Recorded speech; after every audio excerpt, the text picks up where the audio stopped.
We finished. Yes.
Savitri, Book 1, The Book of Beginnings, Canto 4, The Secret Knowledge. This marvelous, marvelous canto.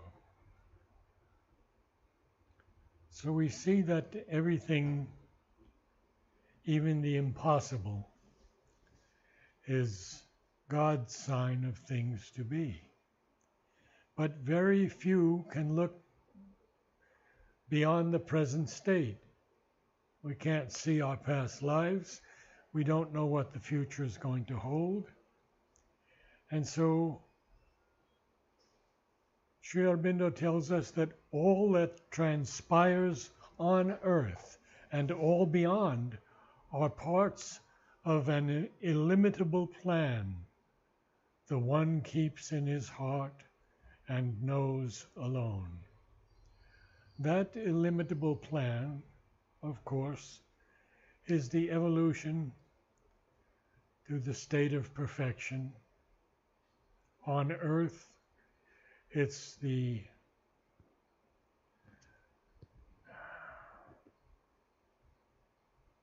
life divine that we see,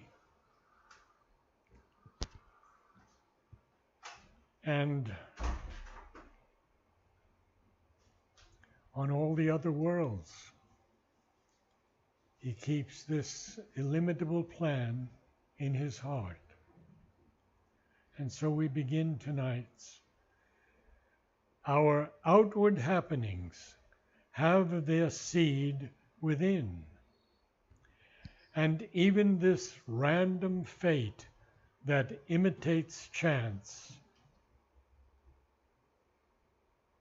this mass of unintelligible results, are the dumb graph of truths that work unseen.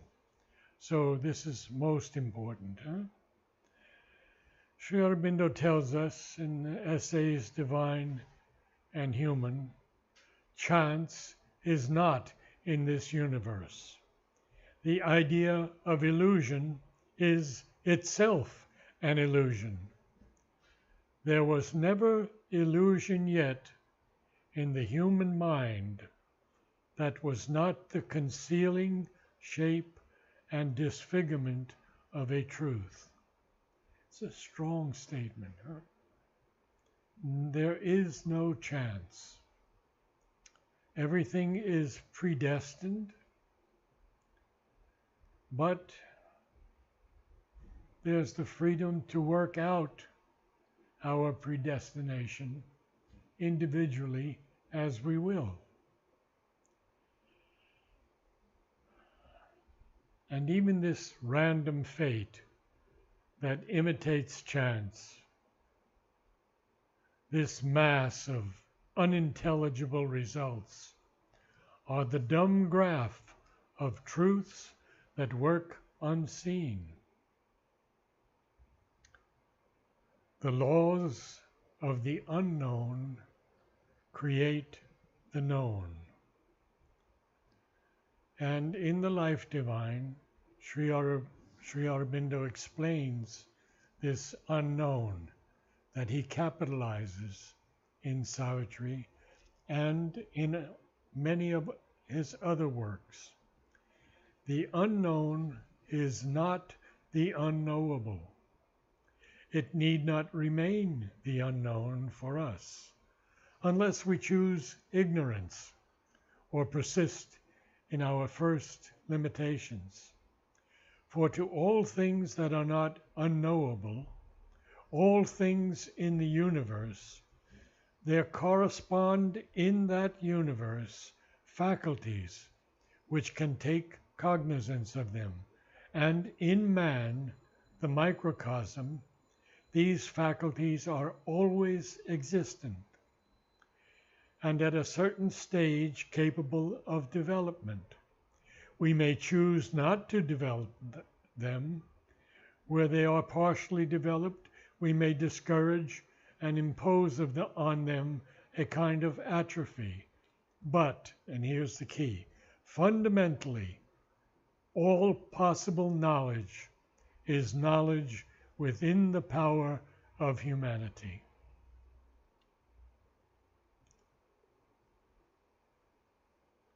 The events that shape the appearance of our lives are a cipher of subliminal quiverings. A cipher course is a secret method of writing, like a symbol.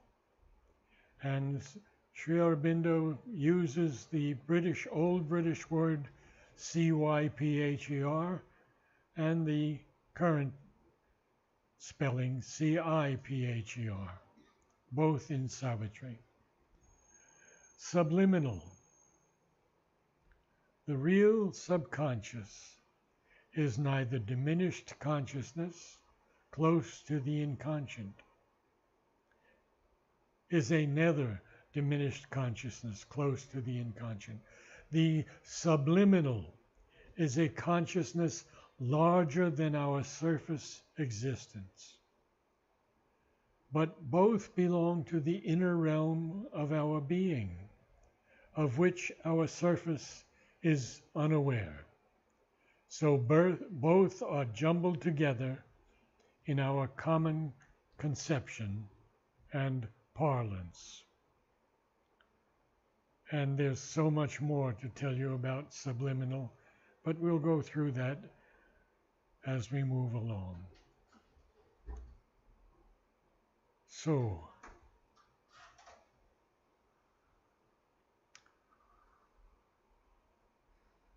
he says,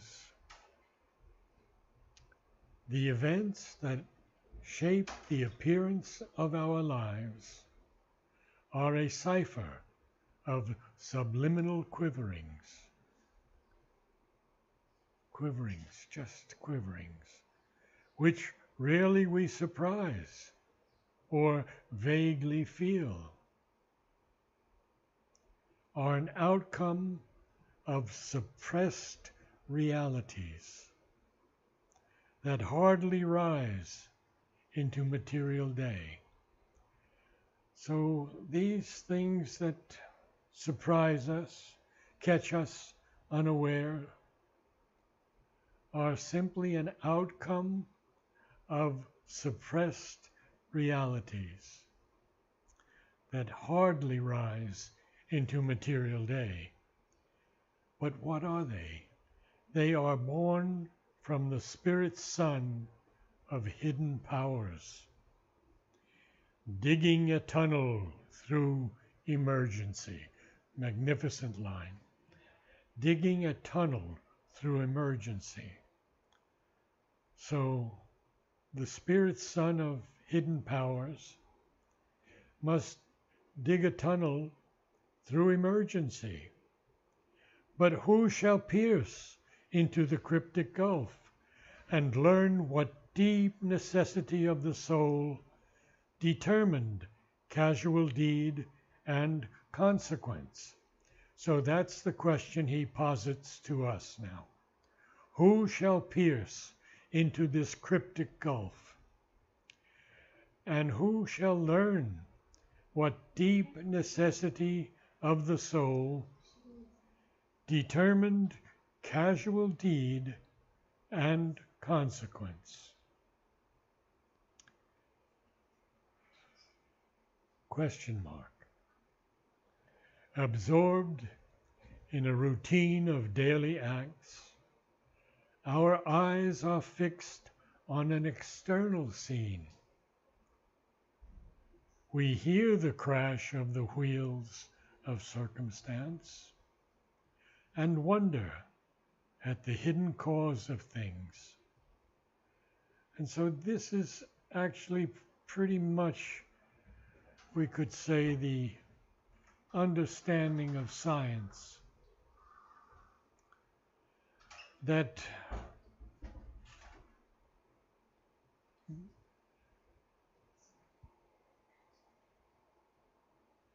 all of us are absorbed in a routine of daily acts. Nobody can deny that. We have to eat, we have to sleep, we have to meet people, we have to do things. It's a routine of daily acts. But our eyes are fixed on an external scene. We don't look within enough. We don't go deeply enough within. We hear the crash of the wheels of circumstance, and these wheels of circumstance or wheels in general, Sri Aurobindo uses many times in Savitri. He has the wheels of circumstance, the wheels of doom, the wheel of God, the wheels of life, the wheel of works. And so it's something that keeps turning on its axis. I think I've told you of the old black, at that time it was called Negro, hymn. Joshua saw the wheel way up in the middle of the sky. The little wheel run by the hand of man, the great wheel run by the grace of God. So we get this image of the wheel even long, long back. So, and then we see after the fact, we wonder at the hidden cause of things. Yes, why did this happen? Why did this child die and that one didn't die in the same accident? Why did this person have to fall ill with cancer? We wonder at this hidden cause of things. And then there's a full stop, and he says, yet a foreseeing knowledge might be ours. That foreseeing knowledge in yoga, it is not thought or ideas about spiritual things, but a psychic understanding from within and spiritual illumination from above. This was from a letter on yoga from Sri Aurobindo to a disciple. Knowledge is power and act of consciousness.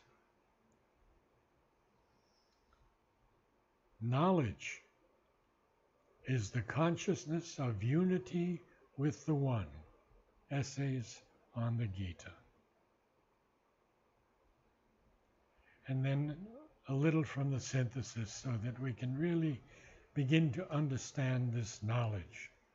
All knowledge is ultimately the knowledge of God through himself, through nature, through her works. Mankind has first to seek this knowledge through the external life. For until its mentality is sufficiently developed, spiritual knowledge is not really possible. And in proportion as it is developed, the possibilities of spiritual knowledge become richer and fuller.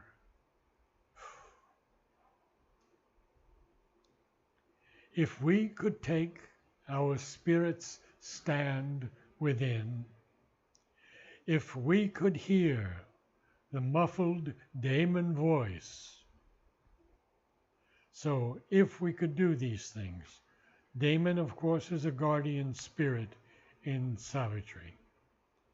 You might say a demigod, but I feel more it's a guardian spirit. So we'll go to the next page. This was 52, okay, 53.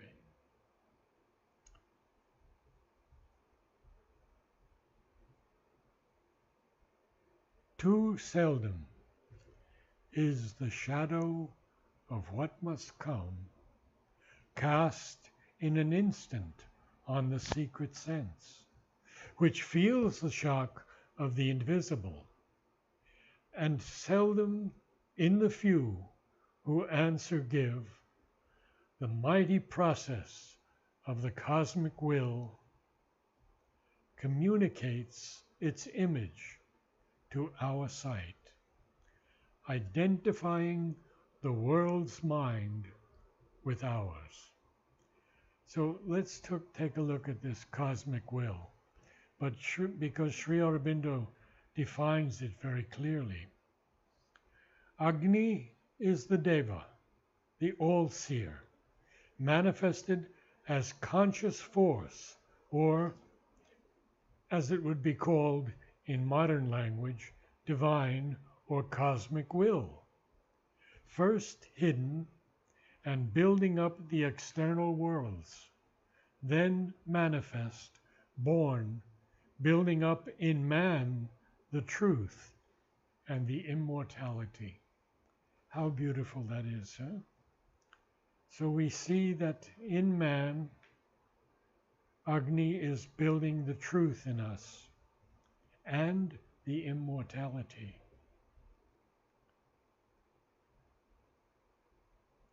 The cosmic will is not, to our ordinary consciousness, something that acts as an independent power, doing whatever it chooses. It works through all these beings, through the forces at play in the world, and the law of these forces and their results. It is only when we open ourselves and get out of the ordinary consciousness that we can feel it intervening as an independent power and overriding the ordinary play of the forces.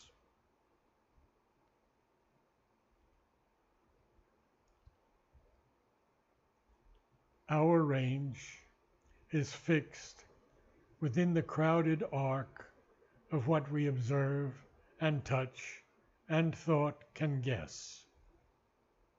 So this is empiric science up to now. Touch, feeling, smell, sight, etc., hearing. But science is moving ahead and now agreeing that there is a consciousness. That's a big step forward. They won't admit to any divine or God yet, but let it happen slowly. Our range is fixed within the crowded arc of what we observe and touch and thought can guess, and rarely dawns the light of the unknown, waking in us the prophet and the seer. And he's going to continue to teach us. The outward and the immediate are our field. The dead past is our background and support. Well, that's an interesting statement. Why is it our background and support? Well, we have had so many thousands of births. We have come onto this earth hundreds of thousands of times. And we do have a background and we do have a support, even if we cannot remember previous lives. We have lived them. Alina and I were talking today about Dina Merriam, who has written many books about, and clearly seen how many of her past lives she has lived. And what was the one you said was the most interesting? The untold story of Sita. The untold story of Sita. Rukmini, when the moon You've read it? rises. Some of you have read it? I have that book. You have the book? Good. Amazing. So, the dead past is our background and support because we are formed beings. Every time we take birth, we take a new form, but that in us, which is form, is part of our support from the past lives. Mind keeps the soul prisoner. We are slaves to our acts. We cannot free our gaze to reach wisdom's sun.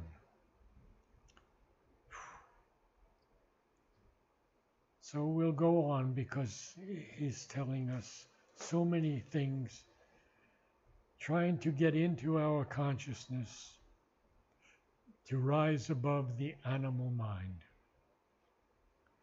Inheritor of the brief animal mind, man, still a child in nature's mighty hands, in the succession of the moments lives. We all know that. We all know that we live in the succession of the moments. We can break that in meditation, in prayer, in humility and gratitude when we go to the samadhi or the chamber of the Matrimandir. We can break that succession of the moment for a little while, and then it comes back again. Because, he says, to a changing present is his narrow right. His memory stares back at a phantom past. The future flees before him as he moves. And then this extraordinary line. He sees imagined garments, not a face. Armed with a limited, precarious strength, he saves his fruits of work from adverse chance. A struggling ignorance is his wisdom's mate. He waits to see the consequence of his acts. He waits to weigh the certitude of his thoughts. He knows not what he shall achieve or when. He knows not whether at last he shall survive or end like the mastodon and the sloth and perish from the earth where he was king. He is ignorant of the meaning of his life. He is ignorant of his high and splendid fate. Only the immortals on their deathless heights, dwelling beyond the walls of time and space, masters of living, free from the bonds of thought. And I'm going to stop there because we'll pick that up next time, because this is very important. We have to talk about it for a little bit in the time remaining. So we see that man, humanity in fact, lives in the succession of the moments. And our narrow right is just a changing present. The present is always changing. There's no question about that. Um, one day is not the same as the previous day or the future day. His memory stares back at a phantom past. That phantom past, Mother says, can be renewed if we learn to dream properly. If we can go back, catch the thread of the dream the moment we wake up, and follow that thread back, it can lead us to an understanding of past experience. His memory stares back at a phantom past. The future flees before him as he moves. He sees imagined garments, not a face.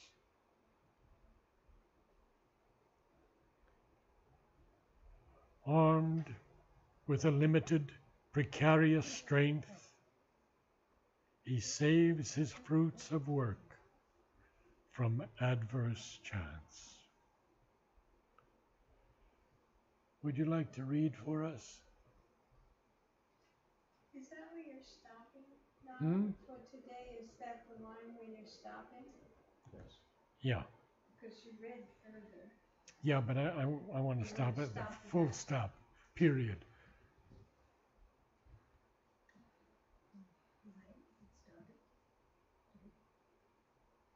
Oh, because, yeah, it's a little difficult after that. We don't want to be depressed.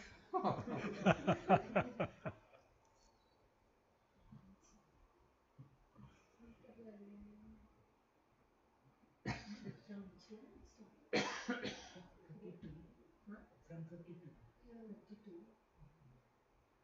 But we start from our outward happenings.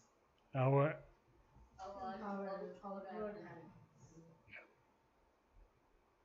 Our outward happenings have their need within, and even this random fate that imitates chance, this mass of unintelligible results, or the dumb graph of truths that were concealed. The law of the unknown create the known. The events that shape the appearance of our lives are a cipher of subliminal purings which rarely we surprise or vaguely feel, or an outcome of suppressed realities that hardly rise into material day. Cryptic breath and learn what deep necessity of the soul determine casual deed and consequence. We are the